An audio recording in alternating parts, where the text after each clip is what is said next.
Merci beaucoup. Merci à tout le monde. On va se sentir un peu à l'aise. Nous allons poser des questions en français, en anglais et en lingala. Sentez-vous à l'aise. On veut comprendre réellement sur les accords de paix. On va donner au ministre le temps d'abord de nous expliquer. Il va nous expliquer qu'est-ce que nous avons gagné pendant 10 minutes. Après cela, nous allons faire monter certaines personnes qui vont commencer à poser des questions. Bonjour, monsieur le ministre. Bonjour Anaël. Donc, vous pouvez prendre un peu 10 minutes pour nous expliquer un peu sur les accords et après nous allons lancer.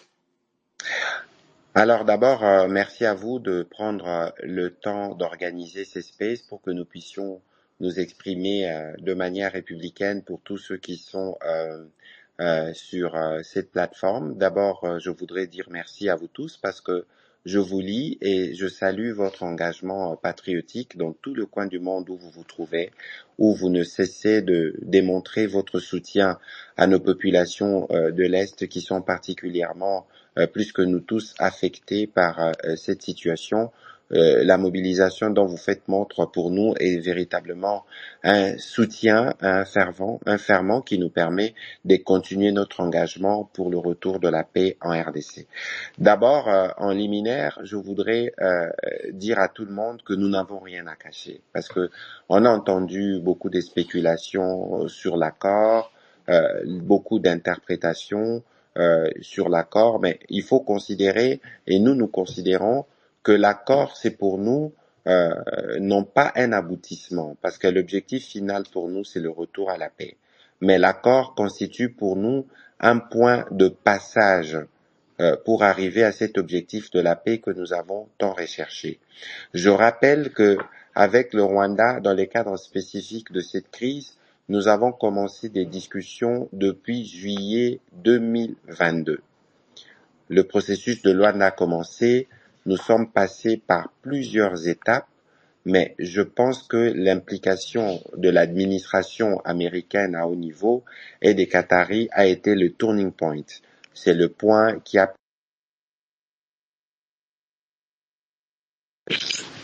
nous a permis aujourd'hui et de commencer à avoir une conversation qui nous amène vers la paix. Alors, aujourd'hui, je voudrais plutôt vous laisser vous exprimer, vous écouter, donc je ne serai pas très long, mais je dois simplement nous dire que dans l'accord et dans notre esprit, nous nous n'abordons pas cet accord dans un esprit de triomphalisme. Parce que nous, l'objectif recherché, c'est le retour de la paix. Nous considérons que cet accord nous permet, par exemple, de ne plus avoir des prétextes de ce que nous disaient des Rwandais. Des Rwandais disaient, nous ne sommes pas en guerre avec les RDC, nos troupes ne sont pas là. On ne peut pas signer un accord comme celui-là, qui porte sur le retour de la paix, sans qu'on ait ces troupes qui soient engagées effectivement. Donc, c'est les premiers mensonges qui a été décousu. Mais pour le reste, au-delà du fait que nous avons cet accord qui vient, si je peux m'exprimer ainsi, consacrer les conflits de manière formelle. Ensuite, nous avons, nous, des choses sur lesquelles nous pouvons, nous, aujourd'hui, nous satisfaire. Je veux donner un exemple. C'est que nous avons obtenu l'engagement du Rwanda de cesser de soutenir le M23. Ça veut dire le Rwanda, c'est les parents du M23, ils doivent plus le soutenir et dans les cadres de l'accord, ils sont tenus, eux, de contribuer à l'aboutissement, y compris de discussions de Doha. Non seulement qu'ils vont cesser de soutenir le M23, ça veut dire à donner les soutiens militaires, matériels tels qu'ils les font, mais ils doivent aussi, et c'est écrit dans l'accord, travailler pour que le processus de Doha puisse aboutir. Ici, et c'est ça notre esprit, nous ne voulons pas être dans un esprit, anti-médiation, entre guillemets, parce que la médiation, que ce soit qatari ou américaine, avait fixé des lignes. C'est pour ça que vous avez vu, par exemple, pour nous, on a très peu communiqué avant l'accord parce que c'était une entente avec les médiateurs. C'est un peu aussi cela qui caractérise les discussions en cours à Doha. Mais pour Doha, vous savez qu'il y avait la réunion du 18 mars entre l'émir du Qatar, le président Tshisekedi et les présidents rwandais. Ensuite, il y avait le communiqué du 25 avril qui fixait les cadres. Donc, toutes les questions qui sont en cours des discussions actuellement, ça ne sert à rien de les amener dans les publics ou d'en faire des conférences de presse parce que nous avons une médiation chez qui nous versons tous les éléments, parce que nous voulons aboutir très rapidement dans ces différents processus pour commencer à parler de l'essentiel. L'essentiel pour nous, c'est les populations de cette partie du pays. C'est pour ça que nous avons aujourd'hui dans cet accord formalisé les mécanismes pour un retour de réfugiés, pour un retour de déplacés, pour l'assistance humanitaire qui doit être en mesure d'arriver partout et de la meilleure de manière. Et la dernière chose sur laquelle je voudrais revenir en attendant de répondre à vos questions, c'est sur l'intégration économique. Ce que vous devez comprendre, c'est qu'il y a une condition. L'accord lui-même, j'aurai peut-être le temps de vous lire l'article tout à l'heure. Je vous suggère, en tout cas pour ceux qui participent à cet exercice, d'avoir l'accord à côté de vous. Parce que on va faire une certaine pédagogie et il faut qu'on parle des choses qui sont écrites. Comme ça, on sera en mesure de bien vous expliquer les aspects contenus dans ce que l'accord prévoit. Sur la question de l'intégration économique, l'accord dit qu'il y a un autre accord qui sera signé après le 90 jours, qui reviendra parler de l'intégration économique. Et si vous lisez bien dans la partie introductive de l'article 6, je veux vous lire un extrait et je terminerai par là, comme ça vous pourrez poser des questions. Les parties utilisent ces cadres pour développer les commerces extérieurs et les investissements provenant des chaînes d'approvisionnement de la région en minéraux critiques et introduire une plus grande transparence et qui bloque les canaux économiques illicites et procurer davantage de prospérité. Alors ici, ce qu'il faut savoir, c'est que l'une des raisons de la guerre, c'est l'économie. On sait que pour le Rwanda, c'est une guerre de pillage. Même si ils l'ont toujours nié, nous le savons et les différents rapports, notamment les derniers rapports du groupe d'experts des Nations Unies l'attestent. Parce qu'il y a une volonté des autorités américaines, des entreprises américaines de venir investir dans les secteurs, ils viendront jamais investir là où prospèrent les activités illicites. Ça veut dire qu'on fera un audit général des activités économiques dans la région. Et qui dit audit général, qui dit audit sur comment les affaires se font, ça veut dire qu'on va commencer par casser tous les réseaux illicites parce qu'on veut aller vers une collaboration formelle. Donc, ça veut dire que le modèle économique du Rwanda, qui s'est construit sur la base du pillage de ressources de l'Est de la RDC dans les derniers 30 ans, doit radicalement changer. Donc, avant qu'on parle d'intégration, on doit d'abord nous assurer qu'on met fin au trafic illicite dans la région, on instaure la transparence, ensuite on verra dans quelle mesure on peut créer un écosystème qui favorise à la fois la RDC et les autres pays de la région. N'oublions pas que dans cette région, on a déjà vécu la paix. J'aurai l'occasion de vous donner quelques exemples, notamment avec ce que nous faisions avec la CEPGL. Donc, chers amis, Anaël, l'accord, il faut le lire de bout en bout, en commençant du préambule, en parcourant les 7 chapitres et en lisant les annexes.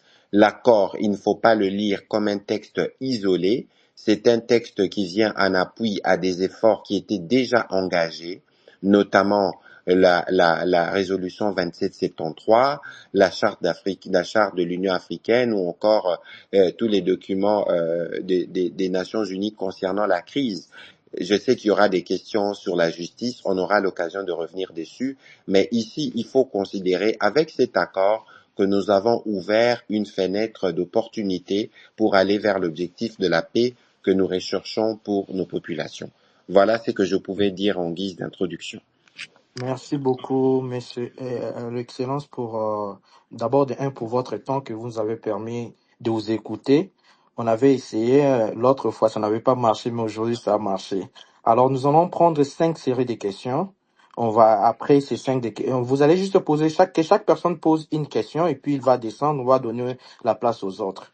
Alors on commence avec Bouanga, Madame Neves. On prend, c'est qui Oui, le premier? C'est Bouanga, je crois. Non, on va commencer avec Madame Sarah. Ok. Comme on va laisser la place aux dames, les gentlemen. Après ça, on va aller avec Monsieur Bouanga. Après, ça va être Papa Fofo. Après, ça va être Policier Policier et GRC. Jean-Marie. Et Merci beaucoup. Jean-Marie, oui. Madame Sarah, Allez-y, allez-y. Madame Sarah, Malobombo avec Kayo. votre question, oui. Bonsoir à tous, merci beaucoup pour la parole. Merci Excellence pour votre temps et merci surtout pour la transparence parce que au moins pour une fois, on a un accord où tout le monde peut l'avoir à portée de main. Alors on va dire merci pour ça. Alors moi, la question est que étant donné que les FDLR, parce que dans l'accord, il y a nous, de la RDC, nous avons accepté de neutraliser les FDLR. Ce n'est pas aujourd'hui que nous avions eu à accepter leurs conditions, mais il se pose un problème, c'est que les FDLR se trouvent actuellement dans les zones contrôlées par l'armée rwandaise et par les M23. Alors, quelle stratégie la RDC prévoit-elle de mettre en œuvre pour les neutraliser? Et surtout, le ministre Olivier, lui, il dit que les FDLR sont dans l'armée congolaise. Alors, que dites-vous de cela? Merci beaucoup. Merci beaucoup. On prend, c'est Bouanga. Mais c'est Bouanga, allez-y. Anaël, s'il vous Oui. plaît, j'ai une petite motion. Vous savez que moi, j'ai fait des briefings. Et le principe du briefing, c'est qu'on répond coup sur coup. Ok. Donc, Mais ça va pas vous prendre beaucoup de temps. Sans gants. D'accord. si on peut aller de cette manière, ça nous permettra d'être un peu plus pédagogique et de Merci répondre beaucoup. à chacune de ces Parfait. questions. Merci beaucoup. D'abord, donc, merci de me l'accorder. D'abord, premièrement, sur les FDLR. Avant que je n'y réponde, je veux vous faire un petit récapitulatif. Parce que avec le Rwanda, cette guerre, au départ, ils nous reprochaient, entre guillemets, trois choses. Pour dire, ils avaient trois prétextes. Ils disaient qu'en RDC, il y a un discours de haine. Ils disaient qu'en RDC, il y a des réfugiés que nous avons abandonnés. Ils disaient aussi qu'il y a la question des FDLR. Premièrement, sur la question du discours de haine, je pense que vous avez largement les preuves qu'il n'existe pas de discours de haine en RDC parce qu'au départ, la RDC est un pays où nous avons beaucoup d'ethnies minoritaires. On est 450 tribus. Donc, ça veut dire que nous vivons tous en paix. Vivre en paix ne veut pas dire qu'il n'y a pas des situations, des conflits entre communautés. Il y en a. On a vu par exemple les Mbo, les Lingola. Il y a des conflits de ce type-là. Donc, on ne le renie pas. C'est inhérent à la présence des êtres humains. Mais on ne peut pas venir nous dire qu'en RDC, il y a un discours de haine contre les Tutsis ou contre les Banyamulenge. D'autant que le président de la République lui-même l'a dit en février 2024 dans mon briefing que c'est lui le premier qui a dit que les Banyamulenge sont de Congolais. Nous avons un ministre d'État, ministre d'infrastructure qui s'appelle Alexis Guissaro. Nous avons des officiers dans l'armée. Si d'ailleurs on commence à faire des comparaisons, vous allez voir que les Banyamulenge sont peut-être plus représentés que d'autres communautés dans un pays où nous sommes 450. Et même si il y avait des problèmes entre communautés, vous ne pouvez pas penser protéger une communauté en venant tuer les membres d'autres communautés. C'est l'attitude du Rwanda qui expose nos frères Banyamulenge et Tutsi parce que le Rwanda veut faire croire que c'est eux qui sont les protecteurs de ces communautés. Nous avons 9 pays voisins, nous avons des ethnies qui traversent les frontières. Si tous les présidents des 9 pays voisins doivent commencer à agir comme le Rwanda, vous verrez que nous serons que dans des guerres et pourtant chez nous, il y a des mécanismes qui sont prévus pour les règlements de crise. Ça, c'est le premier point. Le deuxième point, la question des réfugiés. Sur la question des réfugiés, depuis février 2022, on a commencé à y travailler avec le HCR et on a pu aujourd'hui, à travers des mécanismes qui existent dans les deux pays, identifier les nombres de réfugiés, avoir au moins une analyse chiffrée. Il y a d'ailleurs plus de réfugiés rwandais au Congo que des réfugiés congolais au Rwanda. Mais la base, le principe même de base pour un retour de réfugiés, c'est le principe volontaire. On ne peut pas penser faire retourner des réfugiés, en tout cas pour ce qui concerne les réfugiés congolais, dans des zones qui sont sous bombardement. Troisième chose, c'est la question des FDLR. Les FDLR, c'est les prétextes permanents, recyclés depuis 30 ans. Les FDLR, à l'origine, s'il faut retourner à l'origine, nous avions, nous, connu la crise de 94, les génocides. Nous avons démontré que nous étions solidaires du peuple rwandais.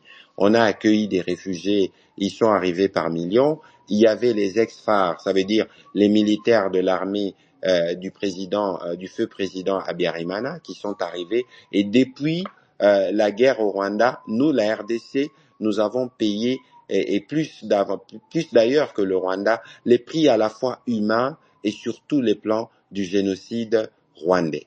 Et donc, depuis que ces forces résiduelles sont arrivées en RDC, ça fait 31 ans aujourd'hui, le Rwanda n'a pas cessé d'éclamer que les FDLR représentaient une menace.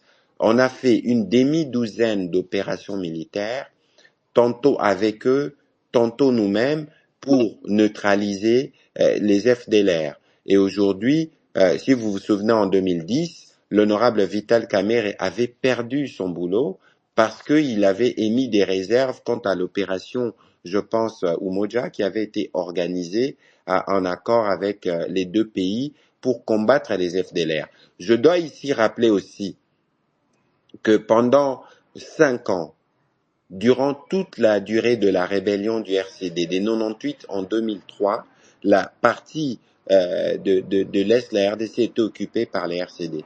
Pourquoi cette fois-ci ils recyclent encore ces prétextes? Pourquoi nous on a dit on va en finir? Mais parce que le Rwanda, un peu comme sur la question du discours de haine, un peu comme sur la question des réfugiés, revient beaucoup sur cette question. Il commence même à dire qu'il y a la propagation d'une idéologie génocidaire, alors que depuis que le président Tshisekedi est arrivé, on en a rapatrié. Et donc, il existe des réfugiés rwandais en RDC, il existe des Hutus, il existe des forces résiduelles, et ce sont ces forces résiduelles que nous sommes engagés à nouveau de radiquer, parce que c'est un engagement que nous avons pris dans les cadres de l'accord. Mais maintenant, la question que vous posez, elle est pertinente. Vous dites que ces FDLR sont dans une région qui est sous contrôle du M23.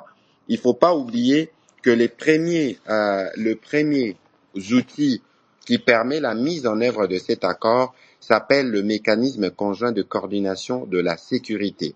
C'est le chapitre 3. Pour ceux qui ont l'accord, ils peuvent le lire.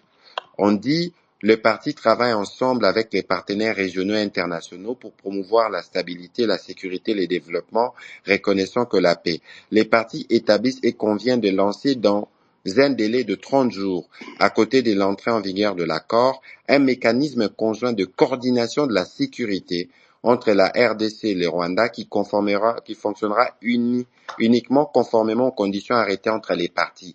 Je pense que si vous allez dans les annexes, vous allez voir, il y a un document qui explique comment les mécanismes vont fonctionner. Ça veut dire, aujourd'hui, je pense que nous, on a déjà envoyé nos noms à la médiation. Sûrement que la partie rwandaise a aussi envoyé le nom à la médiation. On aura, autour de la médiation, l'occasion de consolider des listes, de mettre en place les dispositifs. Et c'est ces dispositifs-là, quand il sera mis en place, qui doit travailler notamment à l'exécution de ce que nous on appelle, de ce qu'on appelle dans les langages de l'accord d'unité de Luanda, CONOPS. Et donc, les deux parties, ce sont les militaires qui vont se mettre ensemble pour discuter, se dire, bon, voilà, cette fois-ci, nous allons avancer pour faire des opérations. Et en ce moment-là, je n'essaierai sûrement pas de la réunion parce que ce seront des états-majors. On fera la situation sur le terrain et parce que nous devons, c'est la responsabilité de l'armée, de notre armée, de neutraliser les FDLR. Les militaires définiront les cadres dans lesquels cette opération va se dérouler. Et ce qui est davantage bien dans cet accord qui a été conclu, c'est que nous avons plus tard, si vous regardez, je pense, au chapitre 7, il y a un comité de surveillance. Les comités de surveillance qui comprend notamment les Américains et les Qataris, ce sont eux qui seront aussi régulièrement en mesure d'évaluer avec nous et les Rwandais l'évolution de l'exécution de chaque tâche telle que prévue dans les cadres de l'accord. Et c'est de cette manière qu'on pourra constater par rapport aux objectifs assignés dès le départ, parce que ces FDLR-là, on va les sensibiliser, on les sensibilise. Ceux qui vont accepter la sensibilisation retourneront au Rwanda pour être réintégrés parce que c'est des Rwandais. Il faut que les choses soient dites de manière claire. Et donc, pour le reste, c'est un accord que nous avons conclu de bonne foi. On espère que les autres qui ont conclu l'accord avec nous travailleront de bonne foi pour que nous puissions atteindre l'objectif final de la paix que nous recherchons tous. Merci Voilà. beaucoup, Excellence. On va prendre la deuxième question de Bwanga. Allez-y, Monsieur Bwanga. Merci beaucoup, cher Anaël, pour l'octroi de la parole. Bonsoir, Excellence. Bonsoir. Alors, merci beaucoup, Excellence. Excellence, j'ai deux petites questions. Je ne sais pas si Anaël va m'autoriser pour la troisième question. Non, il y a beaucoup de personnes. On pose simplement une seule question pour permettre aux autres de poser aussi.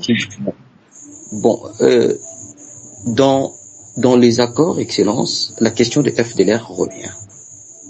Nous connaissons nous tous comment les FDLR ou les Hutus ont traversé les frontières de la République démocratique du Congo. Nous connaissons aussi que les FDLR ont été traqués par l'armée rwandaise par multiples opérations conjointes avec l'armée régulière de la République démocratique du Congo. Excellence, êtes-vous convaincu aujourd'hui que cette question devrait se figurer dans ces accords de paix? Ça, c'est la première. La seconde que je pose très rapidement, une frange de la population estime que la signature des accords le 27 juin 2025 à Washington a violé intentionnellement les dispositions de la Constitution. Ici, je cite l'article 213 et 214. Que pensez-vous? Merci beaucoup, Excellence, et salutations à Joël de Noboni. Alors, êtes-vous sûr que la question des FDLR devait figurer dans l'accord? C'est ça la question. Mais je vous ai expliqué en liminaire tout à l'heure que le Rwandais avait trois prétextes.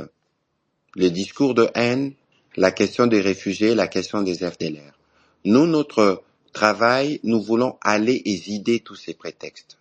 Parce qu'il existe des résidus de ces groupes, nous allons y aller, mais cette fois-ci, comme je vous ai parlé du comité de surveillance, ce qui sera fait comme opération pourra être vu par tout le monde, parce qu'on mettra en place dans le cadre du chapitre 3 du mécanisme conjoint de sécurité, des mécanismes qui permettra au Rwanda de constater que la menace FDLR n'existe plus. Parce qu'ici, il faut pas faire d'amalgame, hein, parce que les FDLR, pour la plupart, sont d'une communauté. Je voudrais pas parler des questions communautaires pour ne pas verser dans la stigmatisation et faire le jeu de ceux qui pensent en tirer profit. Mais ici, il faut faire attention pour éviter de tomber. Donc ici, la menace sera identifiée, elle sera traitée. Il faut comprendre qu'ici, la volonté, et c'est celle que nous avons exprimée, c'est d'arriver à mettre fin au prétexte recyclé du Rwanda depuis 30 ans. Et peut-être que vous avez observé l'attitude du président rwandais après sa dernière sortie par rapport à l'accord. Ça peut vous donner une indication de ce que l'accord représente pour lui. Parce que en réalité, cet accord va nous permettre de mettre fin à ces mensonges récurrents et devant témoins. Et les témoins ici sont connus. Les témoins principalement dans l'accord, c'est les Américains, parce qu'ils sont aussi signataires de l'accord, c'est les Qataris, c'est l'Union africaine, et c'est tous les partenaires qui nous accompagnent dans le cadre du processus depuis les débuts. La question que vous posez alors, article 213, article 214, il faut pas qu'on tombe dans les pièges du juridisme. Il faut pas qu'on tombe dans les pièges du juridisme parce qu'il appartient au président de la République, encore que sur cette démarche, le président a pris le soin de prévenir ou de discuter avec les différents chefs des institutions et que la nature de l'accord et les conséquences que l'accord doit produire dans les quotidiens de Congolais nécessitera davantage d'appropriation par tous les acteurs. Donc moi, je voudrais pas qu'on tombe dans les pièges de ces juridismes parce que au bout de la chaîne, c'est les présidents de la République qui signent les accords. Il y a une procédure des ratifications qui peut venir. La ratification peut venir dans 6 mois, dans une année, mais c'est pas ça qui est suspensif à l'accord, qui va empêcher à l'accord de produire ses effets. Et surtout qu'il faut pas oublier que c'est aussi le président de la République qui, au bout de la ligne, c'est lui qui promulgue la loi sur la ratification. De toute évidence, il faut pas avoir des inquiétudes par rapport à cela. L'Assemblée nationale est en vacances parlementaires pour le moment, et dans le moment venu, dans la droite volonté exprimée par les présidents de la République, tout ce qui doit être fait au plan administratif le sera, mais l'essentiel pour nous ici, c'est qu'on ait un accord qui doit produire ou nous permettre d'arriver à la paix. Merci. Merci beaucoup, Excellence. On prend le suivant. Madame Neves, c'était qui après Bwanga? Après Monsieur Bangwa, c'était Papa Fofo. Après Papa Fofo, ça va être Monsieur Roger Rachidi. Merci beaucoup, Papa. Pardon, Monsieur Jean Fidélé. Après Monsieur Roger Rachidi. Merci Non, beaucoup. c'est policier. Mais c'est policier qui devait être là. Essayez un peu de simplifier vos questions pour ne pas prendre beaucoup de temps. Merci beaucoup. Papa Fofo, allez-y. Bon, ma question est plutôt ressemble un peu à une suggestion, mais quand même c'est une question. Je me pose souvent des questions sur la place du Burundi sur l'accord économique. Il n'y a rien qui est dit dessus, mais c'est des gens qui sont venus verser le sang chez nous. Ça vous donne l'impression aux Congolais qu'on est en train de donner la prime aux criminels, mais que ceux qui sont venus mourir pour nous et avec nous, c'est un silence. Qu'en pensez-vous, plutôt qu'en connaissez-vous? Même si on a dit seulement 2 questions, je supplie que vous nous fassiez un petit lien entre les dialogues actuellement à Doha et le possible dialogue qui s'est fait à Kinshasa. Merci. Alors, sur la place du Burundi, vous avez raison de poser la question, elle est pertinente. Alors, considérez qu'il n'y a rien qui ne va se faire sans le Burundi. Parce que regardez l'article 6 de l'accord, j'espère que tout le monde a l'article, a l'accord devant lui. L'article 6 qui parle d'intégration économique régionale s'appuie sur les efforts existants tels que la ZLECAf, la CIRGL et la Communauté de l'Afrique de l'Est. Premier point. Deuxième point. En réalité, lorsque vous regardez la deuxième partie de l'accord qui parle de l'intégration bilatérale, vous allez voir qu'on parle des projets que nous avons en commun ou des opportunités que nous devons exploiter en commun. Par exemple, le lac Kivu, là je parle d'abord du Rwanda, le lac Kivu, on a peut-être le massif du Virunga. Vous savez que nous avons la plus grosse population des bonobos, mais que certains pourraient être vus, d'autres passent par le Rwanda, et qu'il y a des choses qui doivent être faites dans ces cadres-là pour venir, en fait, formaliser ce qui existe déjà, parce que quoi qu'on veuille, et tout le monde doit comprendre que le Rwanda est un pays voisin qui déménagera jamais. Je rappelle, je le disais en liminaire, que nous avons déjà été en paix dans cette région.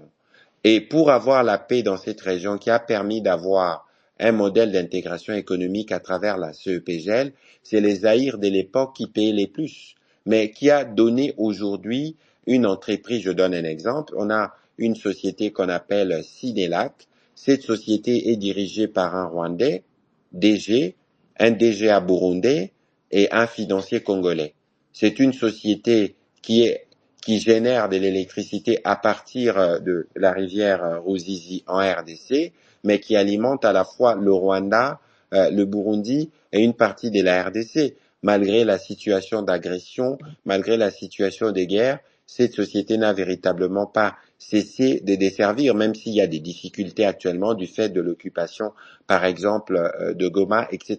Mais pour vous dire que nous allons aller sur des projets comme ceux-là, parce que le Burundi, nous apprécions l'amitié et la fraternité, le Burundi est en droit de bénéficier des opportunités qui vont se dégager lorsque la paix sera de retour dans l'Est de la République démocratique du Congo, et nous allons nous assurer que cela soit le cas, et je ne pense pas que le Rwanda va s'opposer parce que ça va se mettre en place automatiquement.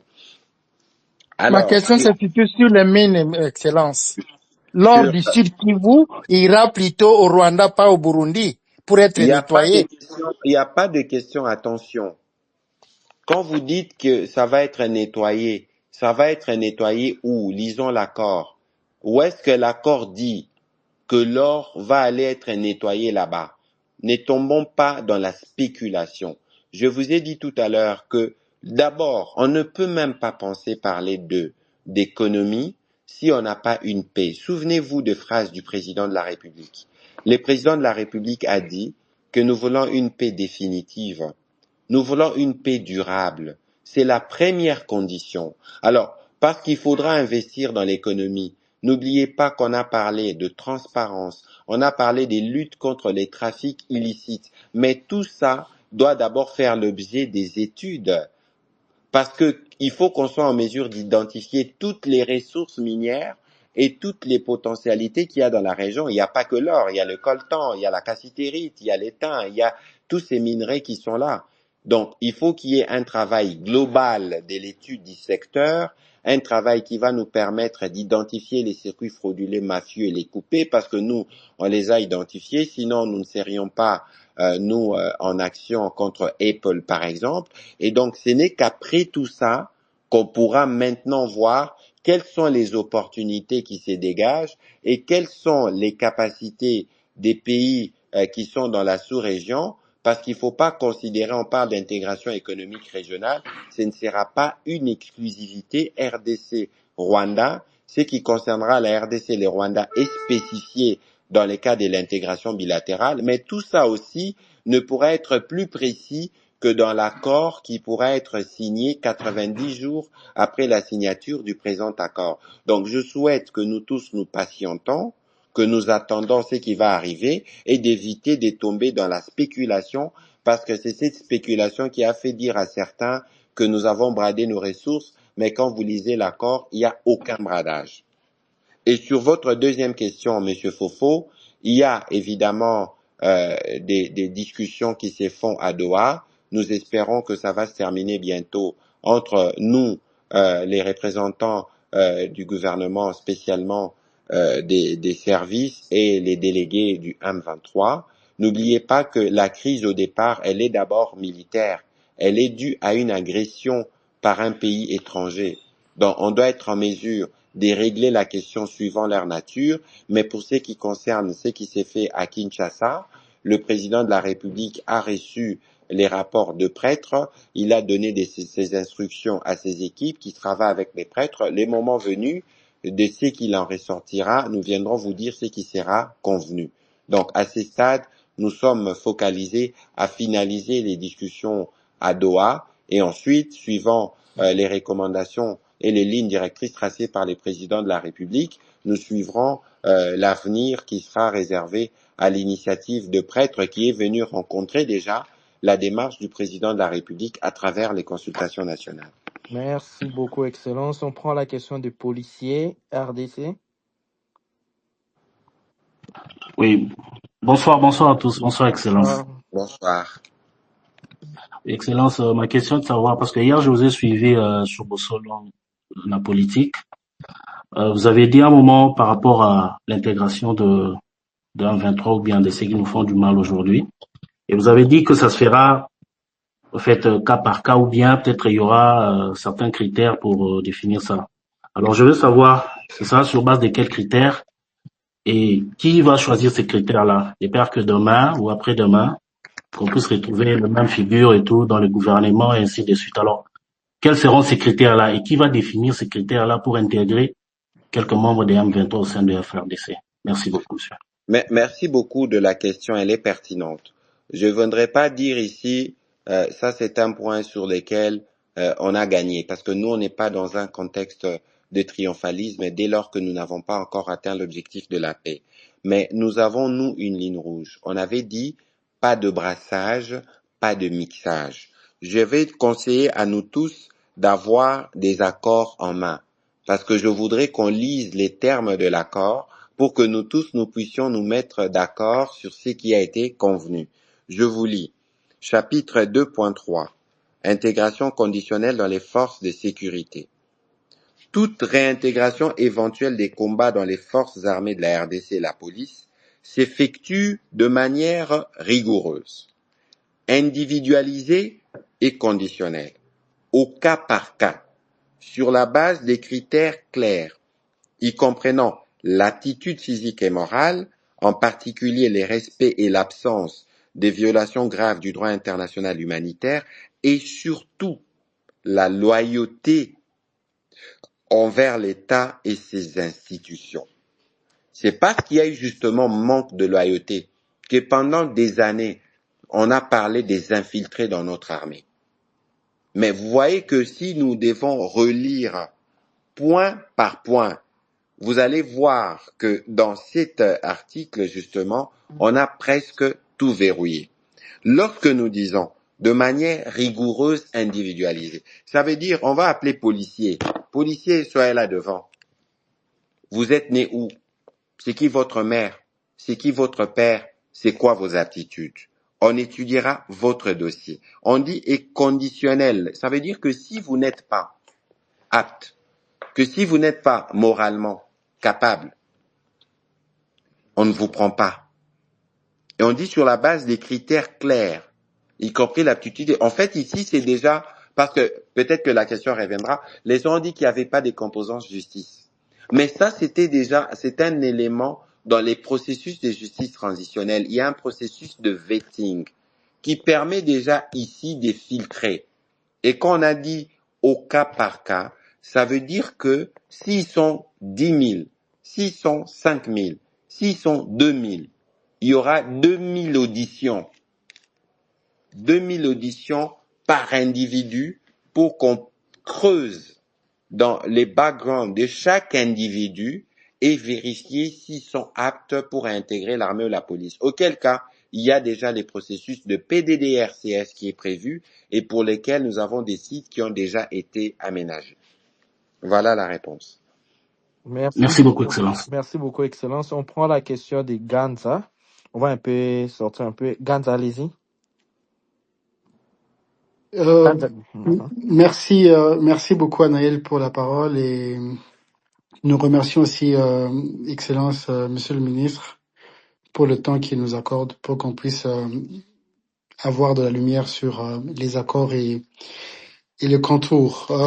J'ai une question mais que je voudrais scinder en deux et je vais aller très vite. Excellence Monsieur le Ministre, il est documenté par plusieurs rapports. On a même suivi plusieurs de vos interventions, là où on parle du programme de recyclage des FDLR par le Rwanda. Et on voit que cette question n'a pas été mentionnée de façon très claire dans cet accord. Comment, ou bien y a-t-il des mécanismes qui permettront d'identifier les FDLR ou bien les FDLR qui sont produits de Kigali? Ça, c'est ma première question. Et ma deuxième question, j'y vais très vite. Excellence, Monsieur le Ministre, dans le contexte actuel où les États-Unis est un partenaire stratégique dans la recherche de la paix en RDC, est-ce que nous disposons des leviers juridiques aujourd'hui qui nous permettent de cibler des citoyens américains des citoyens américains aujourd'hui présents sur les théâtres des opérations à l'est de la RDC? Parce que on constate que dans le groupe des agresseurs, il y a beaucoup de citoyens américains qui aujourd'hui ne se cachent plus, et non seulement des individus, mais aussi des organisations américaines comme le Mahoro Peace Association, qui a été citée à plusieurs reprises dans plusieurs rapports. Est-ce qu'il y a-t-il des leviers, des politiques au niveau du gouvernement pour pouvoir questionner le gouvernement américain? Parce que le gouvernement américain est très sévère vis-à-vis à ses citoyens. À chaque fois qu'ils sont en relation avec les groupes armés et l'instabilité dans les régions lointaines. Merci beaucoup, Ganza. Merci. En bref, c'est ça la question. Alors, c'est une question très pertinente. Je commence par le deuxième volet. Évidemment, vous concéderez avec moi que je ne saurais pas aller dans les détails pour des questions qui peuvent revêtir dans certaines dimensions un caractère stratégique, mais il faut considérer que c'est une question qui est traitée et que ça concerne pas seulement les citoyens américains, mais aussi les citoyens canadiens et plusieurs autres qui sont impliqués dans ces activités terroristes dans l'est de la RDC.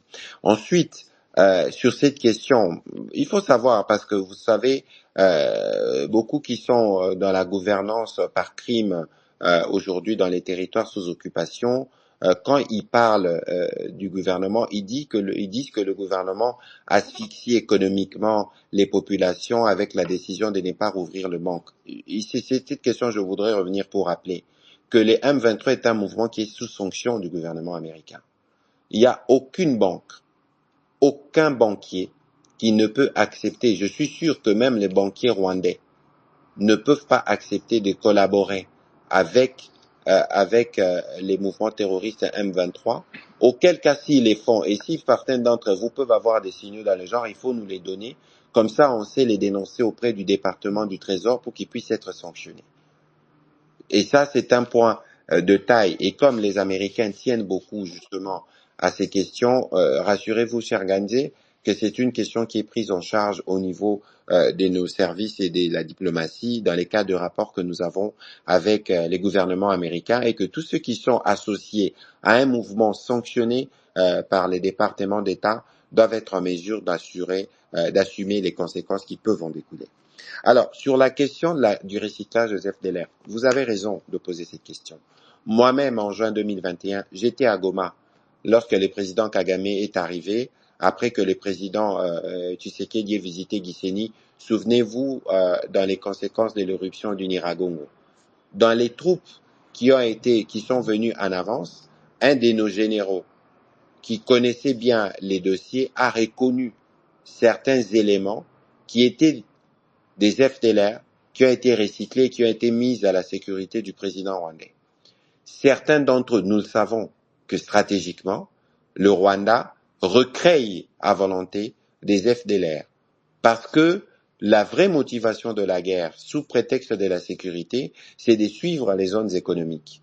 Et comme les FDLR, c'est les parfaits prétextes que l'on utilise, et comme les discours de la stigmatisation contre les Tutsis, le Rwanda vient le recycler parce qu'ils savent que la communauté internationale, comme nous tous d'ailleurs, nous avons été particulièrement choqués par le génocide rwandais, je l'ai rappelé tout à l'heure, ils jouent sur ces terrains-là en disant qu'il y a un autre génocide qui se prépare et nous devons. Et donc tout ça, c'est les prétextes malins pour ne pas être loin de nos zones minières.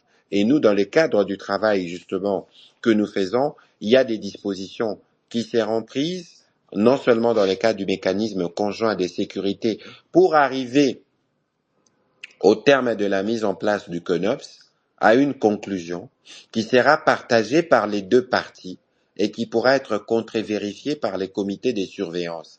Ici, il ne s'agira pas seulement des civils, il s'agira de militaires qui ont de moyens de renseignement qui permettront d'arriver à des conclusions. Et je pense que ça, c'est un point qui nous permettra, j'ai dit ici que l'accord est censé être exécuté de bonne foi. J'espère que sur ces points, les autorités rwandaises, les moments venus, accepteront les résultats du travail qui sera fait et l'appréciation des différents services pour nous permettre finalement de mettre fin à ces prétextes recyclés depuis des années, des années. Merci beaucoup, Excellence. Alors, on a déjà fini avec, il y a beaucoup de personnes. Excellence, il y a beaucoup de demandes et on ne sait pas comment nous allons faire. On est à plus de 70. Il nous reste que 10 minutes. Alors, nous allons prendre Roger et Kaz. Puis après ça, on va prendre vite fait, parce que Papa Pouka, c'est quand même quelqu'un qui est dans nos spaces, pour tout le respect qu'on le doit. Donc, on va au moins prendre une question de Papa Pouka après Monsieur Rousseau, alors. Merci beaucoup, Roger et Kaz. Merci. Roger et Kaz, vous pouvez poser les deux questions à la fois, comme ça, pour qu'on essaie de gagner du temps. Excellence, vous allez nous aider, on pose deux questions à la fois. Allez-y, s'il vous plaît. Roger et Kaz. Roger, allez-y. Merci beaucoup, Excellence. Merci. Bonsoir Anaël, bonsoir Excellence, merci déjà pour votre temps.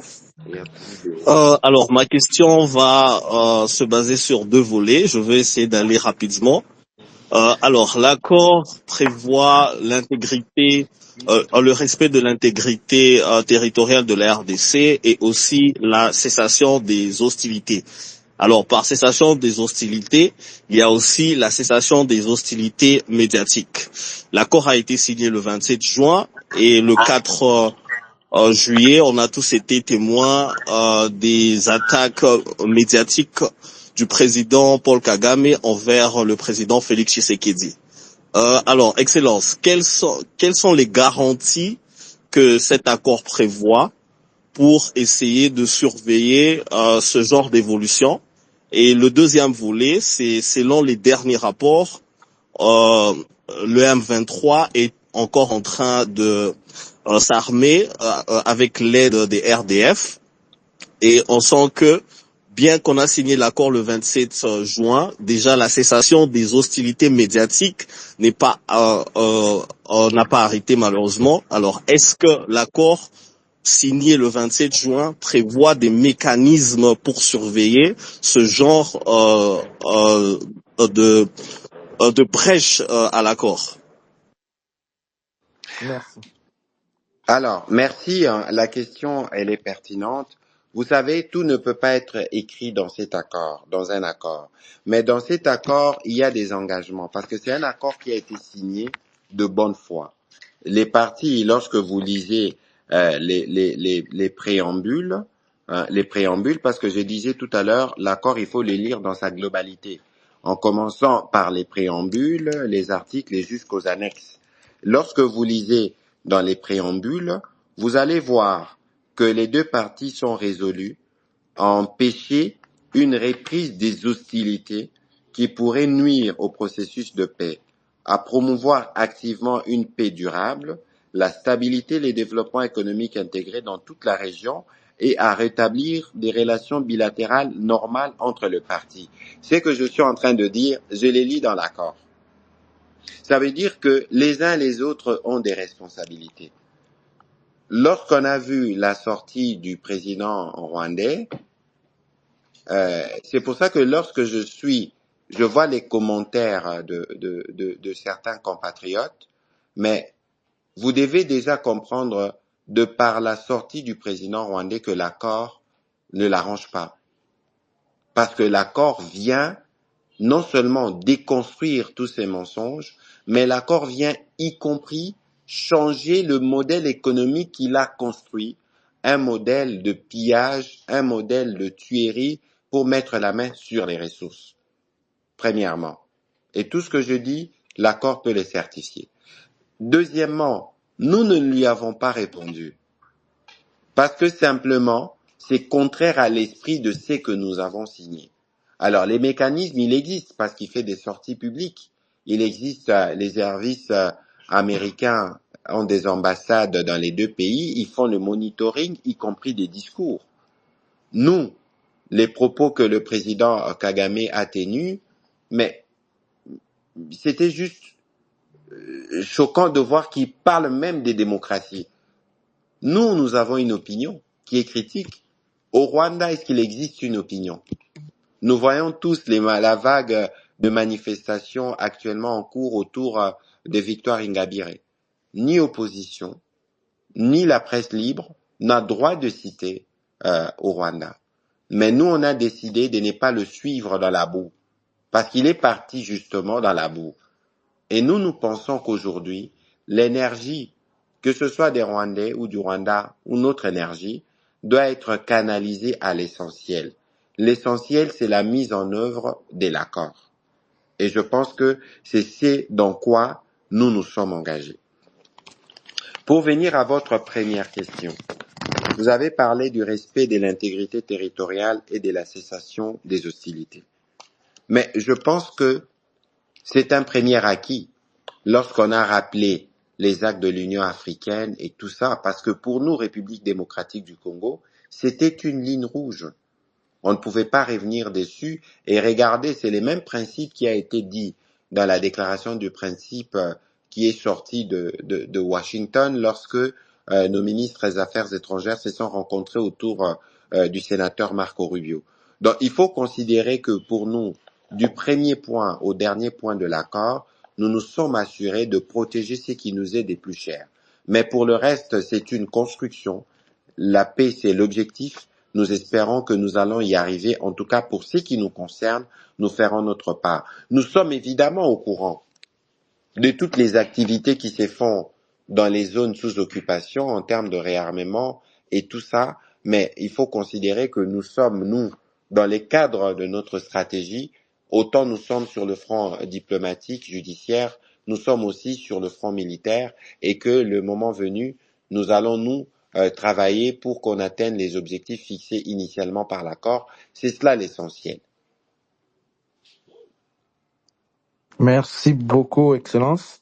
Merci Alors, beaucoup. Maman Neves, il nous reste 6 ou 5 minutes, mais je crois qu'on D'accord. va essayer de faire de notre mieux, de prendre au moins 3 questions et on Vraiment va finir rapidement, cela. oui. On va Je vais... prendre, Oui. attendez s'il vous plaît, on prend le temps, on prend Papa Pocas, une Oui. question, on prend le président Christos, une question, on prend Rousseau. Nyamuombo et Espoir. On finit par là. J'essaie Oui. Rousse, on peut garder la question. Papa Pocas, allez-y. Juste une seule Ah, question. merci Anaël, merci beaucoup Excellence Monsieur le ministre pour sa disponibilité à cet exercice patriotique. Je l'ai suivi avec attention, mais je dois être très bref et court. Pour nous les Congolais, comment vous nous expliquez que nous cherchons un accord avec les États-Unis, similaire à ce que les États-Unis ont signé avec l'Ukraine? L'Ukraine qui bénéficie de l'assistance financière et militaire, et on n'a pas vu la Russie sur la table. Comment vous nous expliquez que ce rapport se transforme en un rapport menace avec les Rwandais qui nous agressent depuis 30 ans sous la supervision des États-Unis? Merci. Et rapidement, Naël, pour la question des FDLR, Non, le ministre a parlé des Monsieur haines. Pocas, on donne à d'autres Oui, personnes on va la juste prendre question des parce qu'on questions répond juste des rapidement. questions rapidement Désolée. parce que nous sommes déjà à la fin, l'heure est Oui. déjà avancée. Ok, ouais, Monsieur merci. Christophe, allez-y avec votre question. Monsieur Christophe. Bonsoir à tous, bonsoir Excellence, merci beaucoup pour votre disponibilité. Comme il ne nous reste pas beaucoup de temps, je pense que je ne vais pas poser de questions, mais j'ai entendu Ganze poser la question sur tous ceux-là qui sont dans les groupes armés, tout ça, mais qui sont des citoyens canadiens, américains, etc. Moi, par exemple, avec CPG, nous avons pris l'initiative de pouvoir écrire à l'ambassade et à tous les responsables américains. On le fera aussi pour le Canadien et tous les autres pour dénoncer cela. Et donc, cela n'est pas simplement l'apanage de l'État. J'invite ici tous les citoyens à pouvoir s'engager et ça, c'est quelque chose que même le mouvement citoyen, les ONG, les associations peuvent se mettre ensemble, faire la pression. Et c'est comme ça que, ensemble, nous pouvons aboutir à une solution, à une avancée. Ne laissons pas tout à l'État. Nous aussi, nous pouvons contribuer justement à ce que nous puissions atteindre notre objectif, qui est la paix définitive. Oui, allez-y pour Papa Christophe, posez votre question. Les séances Non, il n'a pas pas beaucoup posé de la temps. question. Ah, il Donne n'a pas à encore. Monsieur Ok. Espoir, s'il vous plaît. Ah, il n'a pas Monsieur posé Espoir, la allez-y. question. Ok, désolé, Allez-y, merci. Madame Neves. Monsieur Espoir, allez-y. On est Ouais. déjà à la fin. Espoir Allez-y, Mouinouka. Monsieur Espoir. Oui, merci pour la parole accordée.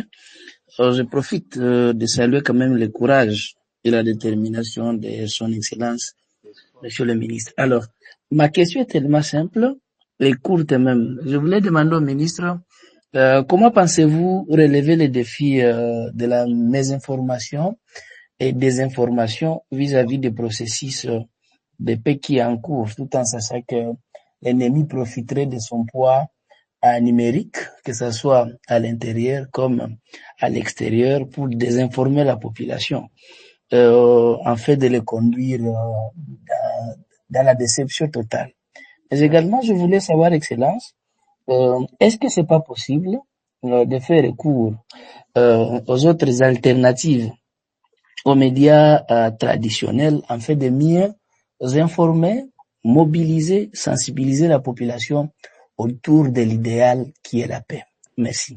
Ok, on prend juste 2 questions et puis le ministre va répondre directement pour finir par là. On prend Nyamoussa et Rousseau. 2 questions, dernière question. Nyamouombe, je crois. Nyamouombe, ça. Ombe. Allez-y. Ouvrez votre micro. Après, Rousseau va prendre. Rousseau, allez-y. Anaël, pendant que Monsieur Rousseau prend, il y a une demande. Une femme voudrait finir une question, en fait. Maman Faiza voudrait bien monter pour poser sa question, si ça vous Allez-y, dérange. Rousseau. Allez-y, Rousseau. Là, ça va, on va prendre ça après. Allez-y, Rousseau. D'accord. Merci Excellence pour ces moments d'échange.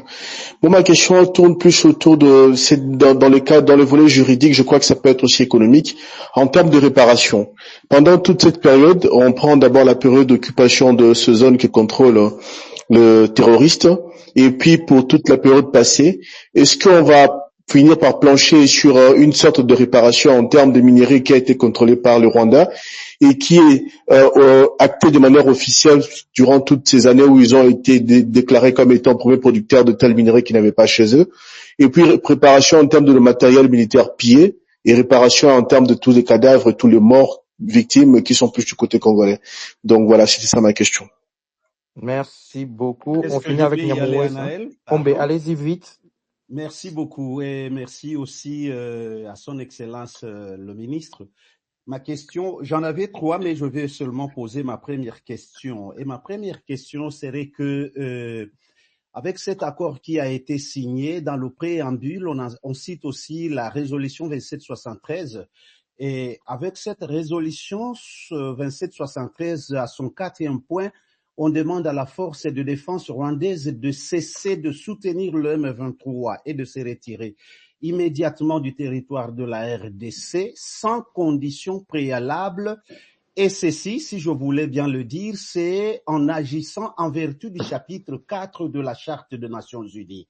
Et cette charte, à son article 39, 41 et surtout 42, où l'on dit que si le Conseil de sécurité estime que les mesures prévues à l'article 41 seraient inadéquates ou qu'elles ne sont révélées telles, il peut entreprendre au moyen des forces aériennes, navales ou terrestres toute action qu'il juge nécessaire au maintien ou au rétablissement de la paix, de la sécurité internationale. Allez-y, Cette votre question. action, oui, peut comprendre des démonstrations. Alors, je ne veux pas aller plus loin. Et alors, monsieur le ministre, ma question était celle-ci. Cet accord a été signé à Washington, mais ici on nous parle déjà de la résolution 2773 qui nous amène aussi à la Charte des Nations Unies chapitre 7 et puis article 42. Est-ce que on arriverait sur cet article-là dans les cas où le gouvernement rwandais ne veut pas respecter cette résolution 2773, où nous allons voir donc l'ONU engagée en tout cas dans des opérations aériennes, navales et surtout. Merci beaucoup. Merci beaucoup, papa. On aime la passion dans les questions. On laisse le ministre répondre. Merci le ministre beaucoup, se rend compte que une heure du temps, c'est vraiment peu parce qu'il y a beaucoup de demandes. Allez-y. Oui, on est à 60. Ne vous inquiétez pas, on a déjà débordé dans le temps. Et je crois qu'il y avait des questions qui devaient arriver en anglais ou en swahili, mais elles ne sont pas encore arrivées. Peut-être qu'on en prendra une ou deux si ce sera encore possible. Alors, je veux commencer par la question de Monsieur Rousseau, qui a parlé de la réparation et tout ça. D'abord, ce qu'il faut savoir, c'est que la signature de l'accord n'est pas suspensive de toutes les actions que nous avons amorcées dans les différentes cours. Vous avez suivi il y a quelques semaines ce qui s'est passé à la Cour africaine des droits de l'homme et des peuples à Arusha. Donc nous sommes engagés dans un processus qui doit nous permettre de recouvrer tout ce que nous devons recouvrer, y compris si on peut obtenir réparation. C'est pour ça qu'il y a le front judiciaire dont je parle souvent et les fronts économiques. Aujourd'hui, par exemple, Apple ne s'approvisionne plus dans la région parce que nous avons commencé une action. Nous avons fait la mise en demeure. Vous savez que nous sommes particulièrement préoccupés par les sorts de victimes. C'est pour ça qu'on a créé, par exemple, le FONAREF. Le FONAREF aujourd'hui qui nous permet progressivement d'apporter des réponses à toutes les personnes qui sont victimes de ces agissements. Donc il faut considérer que ce soit sur le front économique ou le front militaire, nous restons particulièrement engagés à faire notre part. Alors, sur la question de Monsieur Nyamous, je ne sais pas si j'ai bien retenu le nom, sur la résolution 2773 et la Charte des Nations Unies. Il faut regarder le point 1 du chapitre 2 de l'accord, qui dit « Les parties cessent immédiatement et sans condition tout soutien de l'État aux groupes armés non étatiques sauf dans la mesure où cela est nécessaire pour faciliter la mise en œuvre du présent accord. Je veux vous dire pourquoi je fais cette allusion, parce que dans les critiques que j'ai lues de certains, on dit que la résolution 2773 demandait le retrait du Rwanda, des forces rwandaises. Nous sommes évidemment d'accord que les forces rwandaises doivent être retirées. Mais la même résolution 2773, si vous lisez plus tard, dit engager la République démocratique du Congo et les Rwandais à reprendre sans condition les pourparlers afin de parvenir. Il y a le point 5, je pense, dans la résolution. Je suis en train de le parcourir. Je veux vous trouver le point où il est fait référence à l'accord de... Où il est fait référence, justement.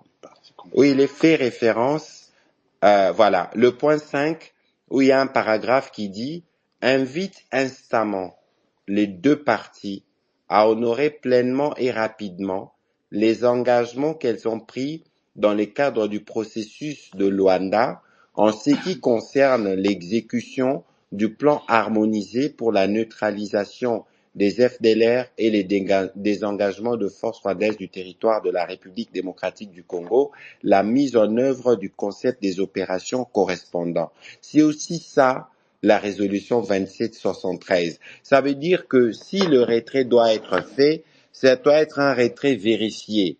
On doit savoir il y a combien de troupes rwandaises sur notre sol, où est-ce qu'ils sont localisés. Ensuite, on doit avoir, dans le cadre du mécanisme de sécurité, des experts qui pourront attester du nombre et voir de manière effective comment ces troupes se retirent, évidemment, avec d'autres témoins qui sont membres de l'Union africaine ou des États-Unis ou de Doha, suivant ce que l'accord prévoit.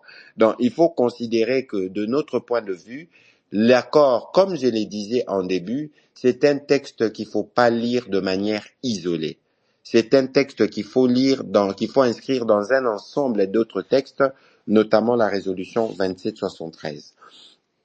Alors, il y a la question de notre compatriote sur comment nous luttons contre la désinformation. Ça, c'est une question cruciale. Mais je veux vous dire, parce que on parle beaucoup sur cette question, on parle de l'armée numérique rwandaise et tout ça, mais vous savez, les robots ne dépasseront jamais les humains.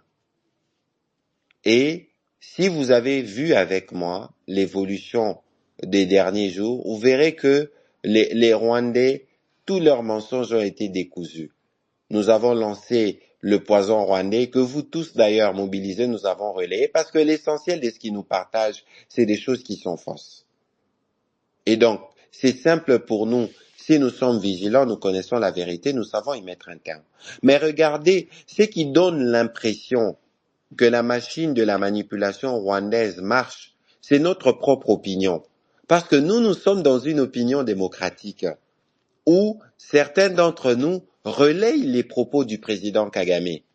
Mais est-ce que vous imaginez une minute un média rwandais relayer les propos de Patrick Muyaya ou relayer les propos de Lamineta Kaikwamba? Mais c'est nous qui faisons parfois les jeux. C'est pour ça qu'on fait, nous, des appels patriotiques, parce que nous, on a fait le choix de la démocratie et pas les autres. Est-ce que notre démocratie doit être contraire à nos intérêts stratégiques parce que nous devons construire la paix?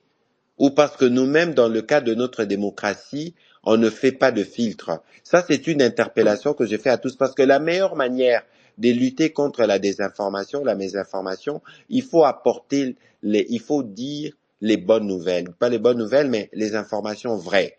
Nous, dans les cas du briefing ou dans les cas des espèces, nous communiquons, nous donnons les vraies informations. Mais lorsque vous vous abreuvez chez ceux qui n'ont des stratégies que de diffuser la mauvaise information, la manipulation, la contorsion de l'information, comment vous pensez que vous contribuez au retour de la paix? Les médias ont une responsabilité, et je salue d'ailleurs, j'ai vu une position de journaliste en danger ou de l'UNPC, un engagement à travailler avec les médias pour que les médias contribuent au retour de la paix. Et nous allons appuyer ces initiatives-là parce que dans ça, chacun d'entre vous a une responsabilité pour bloquer ce qui se passe. Alors, ça c'était la question d'espoir, il y avait une question sur la justice. Comme je le disais tout à l'heure, la justice pour nous c'est un front à part entière. Il ne faut pas laisser penser que nous voulons sacrifier la justice pour la paix. Il est possible d'avoir la paix et la justice. Et donc, il ne faut pas considérer, et encore que je vous ai dit que dans l'accord, dans la partie intégration conditionnelle, il y a déjà ce qui est prévu dans le cadre de la justice transitionnelle qui est mise en place. Même si on n'en a pas parlé de manière explicite dans l'accord, mais il faut considérer, comme je l'ai dit, l'accord vient dans un écosystème. Et dans cet écosystème d'ensemble, nous avons, les démarches engagées auprès de la justice que nous allons continuer de suivre. N'oubliez pas qu'il y a la Cour pénale internationale qui s'en est déjà mêlée. C'est pour ça que les Rwandais, ils sont malins, ils n'ont pas ratifié les statuts de Rome, connaissant leurs agissements. Mais tous les Congolais qui apparaissent à la tête des actes de crimes abominables qui ont été commis à Goma par les Rwandais répondront tôt ou tard devant la justice. N'oubliez pas qu'il y a le commissariat des Nations Unies pour le droit, le Haut Commissariat des Nations Unies pour le droit de l'homme, le Haut Conseil des Nations Unies pour le droit de l'homme, qui a déjà envoyé à Kinshasa une mission d'établissement de faits et qui plus tard pourra être mué en commission internationale d'enquête, ce qu'on n'a jamais eu depuis 30 ans que nous avons la guerre dans l'Est, et ce qui ne fera sûrement pas l'affaire du Rwanda et de ses complices. Vous voyez que nous sommes engagés sur des mécanismes qui vont nous permettre à terme d'obtenir à la fois que justice soit faite et que la réparation puisse être faite pour toutes les populations qui ont été décimées par cette guerre. Merci. Merci beaucoup. Excellence. On va prendre les dernières personnes. On va prendre Madame Feza comme Maman Neves a dit. Oui. Après ça, Baudouin va poser plutôt Pembele va poser en anglais, Baudouin en anglais et Niringo en swahili. On finit par... Naël, s'il vous plaît, Oui, l'excellence a oublié ma ça. question. J'allais dire Faut lui ça rappeler. aussi, oui. Ouais. Pour Mais la question de Papa Poukas, est-ce que pouvez-vous répéter votre question, s'il vous plaît, Papa Non, Poukas? oui, la question, merci de me le rappeler. Oui, Merci oui, de oui. me le rappeler. Alors, il faut pas se perdre. Il faut pas se perdre parce que il y a des discussions sur un deal minier entre la République démocratique du Congo et les États-Unis. Ça, c'est des discussions qui sont à part. Et parce que le président américain veut être un homme de paix, veut obtenir le prix Nobel, et il a pensé qu'il pouvait s'impliquer, évidemment, nous avons utilisé nos canaux diplomatiques qui a permis aujourd'hui d'avoir la plus grande attention au niveau du gouvernement américain, celui du président américain, pour qu'il contribue au retour de la paix. C'est deux choses différentes. Les deals que nous faisons d'une part avec les Américains ne portent pas que sur nos minerais qu'il y a dans l'Est. Je n'ai pas beaucoup de détails, dès qu'elles les auront, on communiquera dessus, mais ça porte sur beaucoup de choses en même temps, parce qu'il ne faut pas oublier que notre pays est un pays solution, et il ne faut pas oublier que les États-Unis sont dans une quête normale du fait de leur toute-puissance, de sécuriser les circuits d'approvisionnement des minerais stratégiques.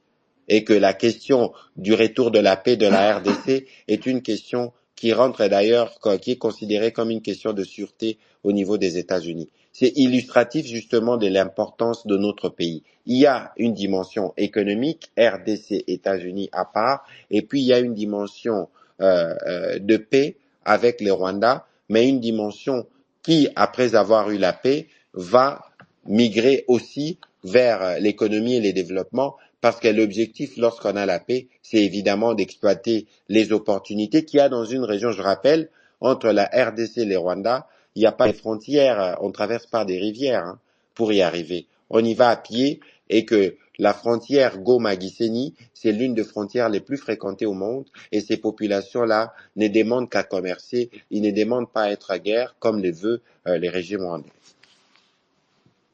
Merci beaucoup. Allons-y, on va commencer avec Madame Feza et Pembele va prendre en anglais, Baudouin en anglais et Niringo en russe, plutôt en swahili. Madame Feza, allez-y.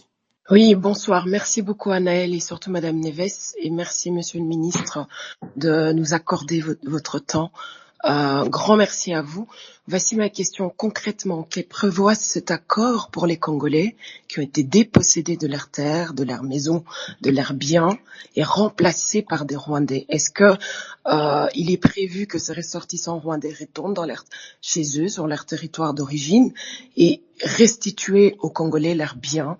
Et surtout, comment est-ce que le gouvernement congolais compte procéder pour justement rétablir cette justice-là? Merci beaucoup.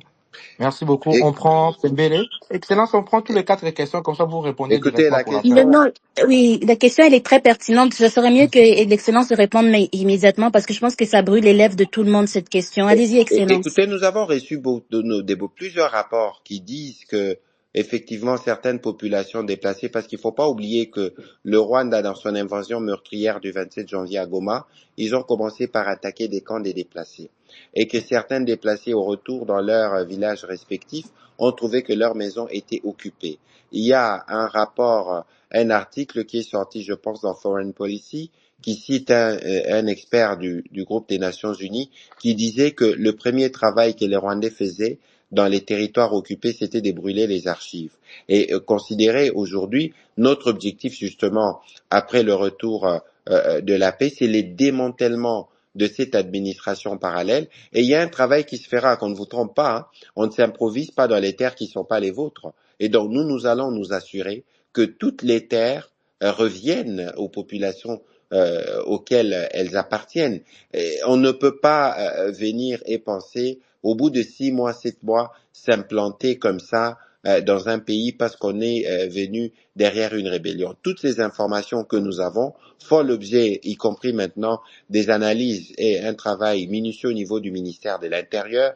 Nous allons nous assurer de cela dès que les conditions de paix seront réunies. C'est pour ça que nous espérons, en tout cas, nous continuons de notre part à agir de bonne foi. C'est pour ça que tous les garants qui sont engagés dans les processus avec nous seront, dans les cas des mécanismes prévus dans l'accord, des témoins de ce qui se fera, y compris pour les retours de personnes déplacées, pour les personnes réfugiées, y compris dans les traitements des questions de cette nature que Madame Feza a si bien abordées. Merci beaucoup, Pembele. Allez-y en anglais, comme ça nous allons prendre. Anaël, est-ce que tu peux me permettre? S'il vous plaît, Danny, laissons d'abord Pembele, qui vous pose plutôt.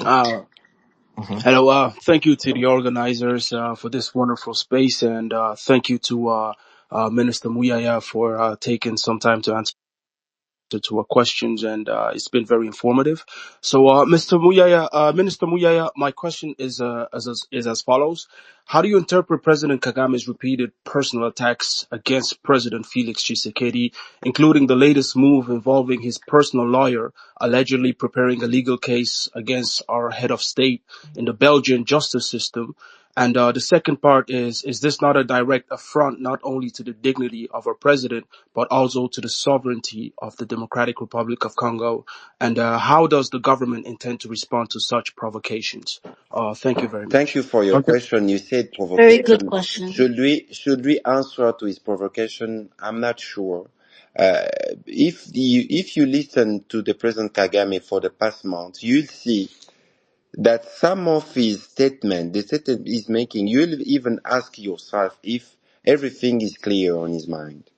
So it's not very useful for us, once we agreed all to work to bring back peace, to follow him in this kind of, I don't even find a good word to express what is it.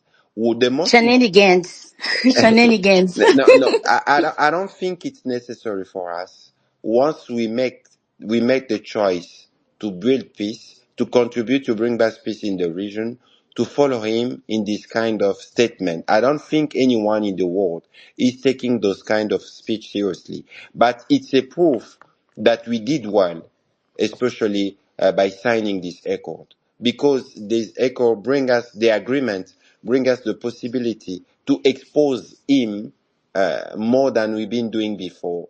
And actually, there is the signature of his government that he should do a certain thing to make the peace possible in the coming days.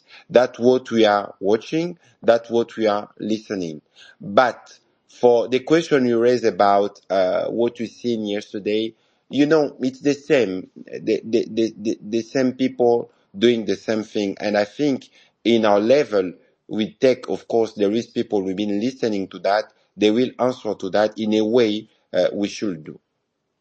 Real quick, Merci beaucoup. your minister, just real quick. You said a word saying that we won, we were winning. Please, can you tell the audience what are we winning? What No, the no. part that the The Congo thing is is, the thing winning? is that since I was explaining at the beginning, we don't need to come to use those kind of words, but it was just to explain a bit Mhm. more to our people that once you see the President Kagame start saying those kind of stuff after the signature of the agreement, it gives you an idea of his mind after the signature of the agreement. It means he knows that in the coming days he won't be able anymore to continue what he's been doing in our country, because everybody in the world will see that is the problem of the Great Lake. That's why we should consider that we did well in signing this agreement. At least we have Thank you. something. It can be the starting point of the peace we want to see in the coming days in this part of our country. Thank you very much. Let's go with Thank you very Niringoma. much, Minister. Thank you. Let's go with Niringoma in Swahili. Asante sana kwa kunipa hii muda na ninashukuru Mheshimiwa Patrick Muyaya kwa kuja kuongea na sisi. Nilikuwa na swali moja kuhusu wakimbizi wako Rwanda. Hawa wakimbizi wanatamani kurudi kwao nchi Kongo. Na mwaka wa mwaka wa 2018 walitamani kurudi kwao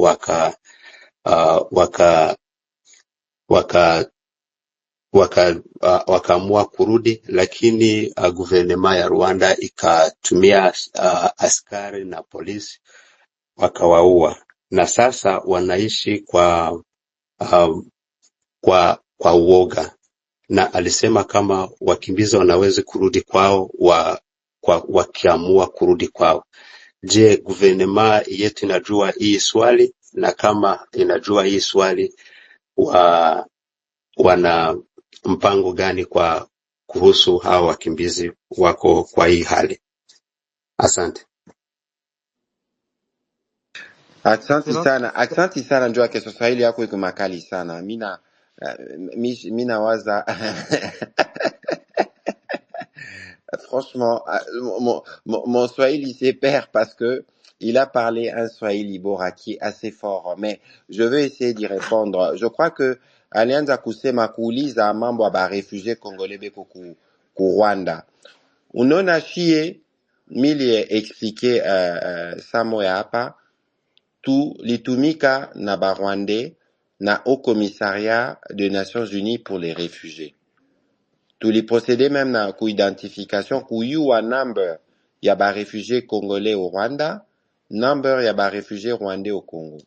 Bashunona kama tunafanya ile kazi, tunaishi tunamaliza, njo tu continue ba réfugiés barudie kwetu au baende ku Rwanda, tunapaswa kukuya na kimya. Tunapaswa kuwa na kimya njuu ile bintu ifanizike. Mais njuu ya ba réfugiés congolais meko ku Rwanda, shie tulisema tutafanya identification processus avant barudie hapa, parce que tunashikia bintu bia mingi. Samoya bunashikia banabebaka bantu kule, banabatumaka kwa M23. Samoya unaona banaba-utiliser, banafanya ba manifestation contre Kinshasa, dire qu'ils sont abandonnés Samoya. Donc kiko kaji moya tunapaswa kufanya mumba liste ya bale ba réfugiés congolais biko pale, tutaba identifier. Unaona kuba identifier iko compliqué. Tutabauliza village yako ni wapi, kambo yako ni nani, tuko na bantu muinchi yetu mu territoire biote, banayua famika nilikuwa hapa, balienda Kigali ou balienda wapi, balikimbia mafujo o la guerre il y a quelques années. Unaona, donc shie tuko vigilant mukadra ba processus tuliengagé na HCR,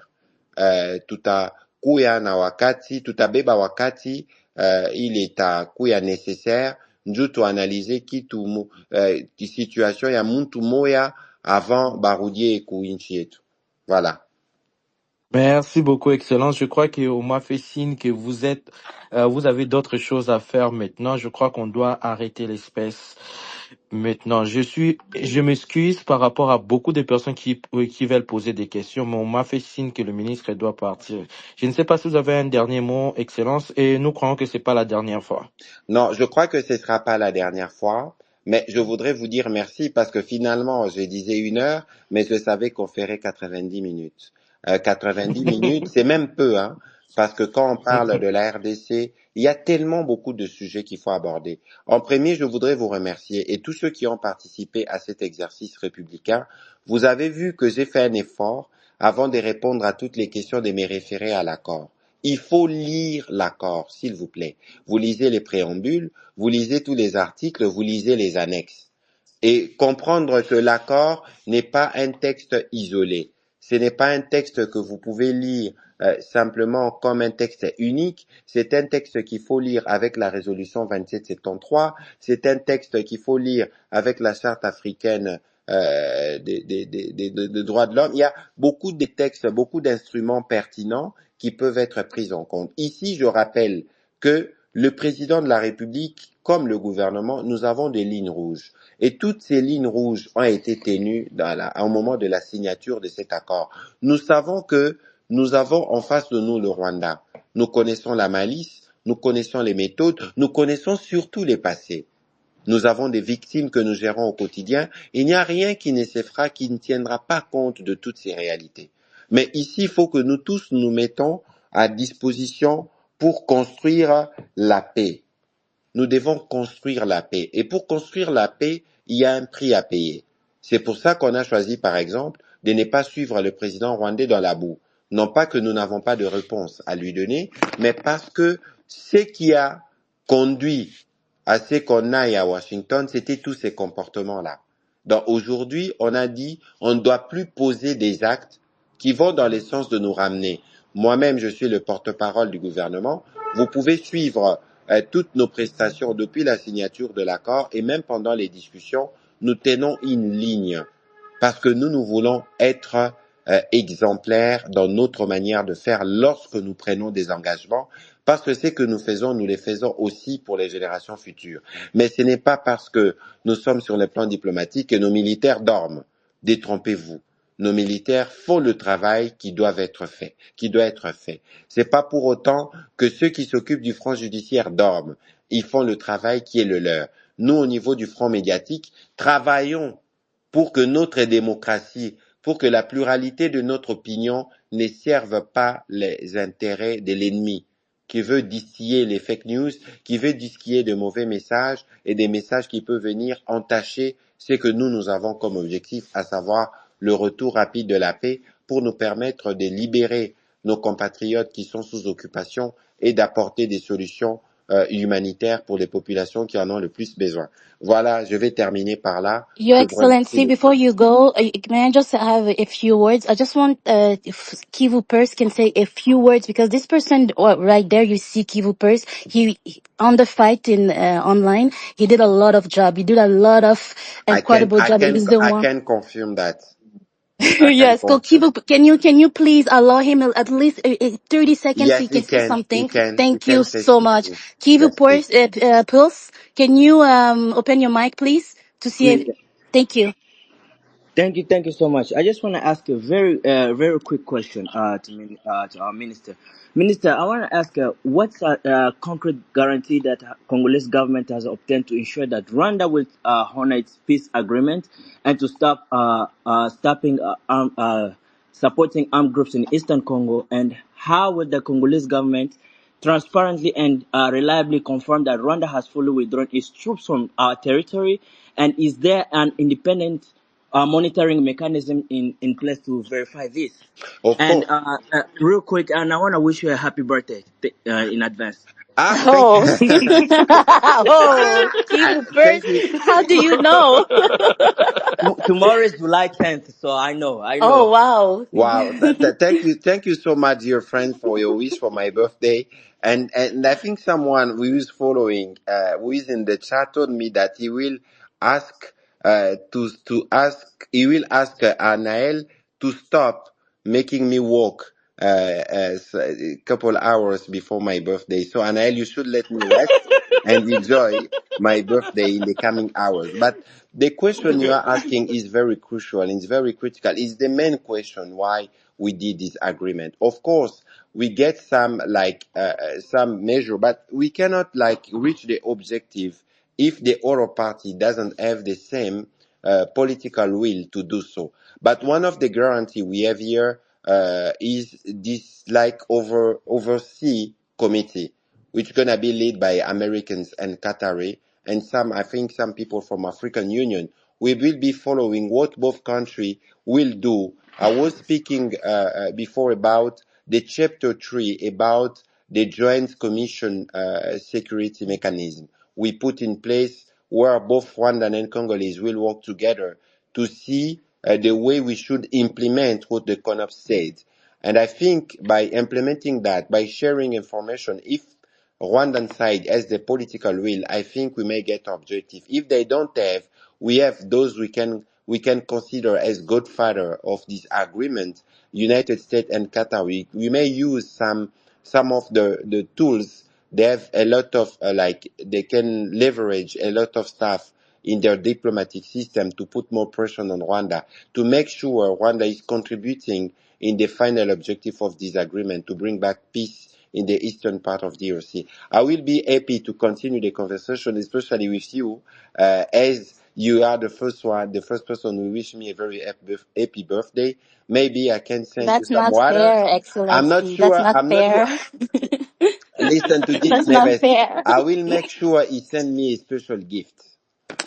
Thank you. Oh, So okay. if In that people case, wanna I'll leave join it to in, him. they must make sure they will send me a gift. So I will have 100 or 1,000 gifts for my birthday tomorrow. Perfect. That's on you, Kivu Pulse. That's on you. Yeah, no problem. I'll take care of that. Thank you, Thank thank you so you. much. Oui, already. Merci beaucoup, Excellence. Nous avons déjà fini. Il y a déjà le temps qui est vraiment avancé. On a fait 1h33. Alors, merci beaucoup. Nous croyons que c'est pas la dernière fois. Nous pourrons encore vous avoir prochainement. Tokozalana encore prochainement. Ce qui nous emballent.